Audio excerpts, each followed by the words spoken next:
সময়ে সময়ে বিভিন্ন বেংক প্ৰবঞ্চনাৰ খবৰ শুনিবলৈ পোৱা যায়। এটা সময়ত এটিএম ব্লক হোৱা বুলি এটিএমৰ নম্বৰ বিচাৰি বহুতলৈ ফোন আহিছিল, য'ত প্ৰবঞ্চকৰ দলৰ কোনো সদস্যই নিজকে বেংকৰ বিষয়া বুলি চিনাকি দি ফোন কৰে। বেংকৰ পৰা অহা ফোন বুলি এনেধৰণৰ ফোন কল ৰিচিভ কৰি বহুতে একাউণ্টৰ টকাও হেৰুৱাবলগীয়া হ'ল। কিন্তু এতিয়া সেইবোৰ কৌশল পুৰণি হ'ল। এতিয়া প্ৰবঞ্চকে আপোনাৰ একাউণ্টৰ টকা লুটি নিবলৈ নতুন কৌশল আৰম্ভ কৰিছে। এই মেছেজটোলৈ মন কৰক। ইয়াত লিখা আছে আপোনাৰ SBI য়োনো একাউণ্ট আজি ব্লক হ'ব। এই লিংকটোত ক্লিক কৰি অতি শীঘ্ৰে আপোনাৰ পেন নম্বৰ আপডেট কৰক।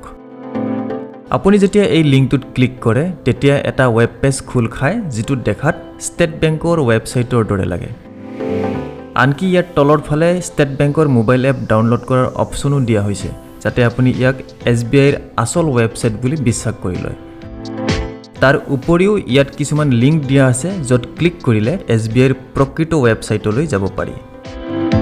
কিন্তু আপুনি যদি ইয়াত থকা টেক্সট বক্সত ইউজাৰ নেম আৰু পাছৱৰ্ড টাইপ কৰি কণ্টিনিউত ক্লিক কৰে, তেনেহ'লে ই SBIৰ ছাৰ্ভাৰৰ সলনি অন্য ছাৰ্ভাৰলৈ যাব আৰু আপোনাৰ সেই ইউজাৰ নেম আৰু পাছৱৰ্ড ব্যৱহাৰ কৰি প্ৰবঞ্চকৰ দলে আপোনাৰ একাউণ্ট খালী কৰি দিব।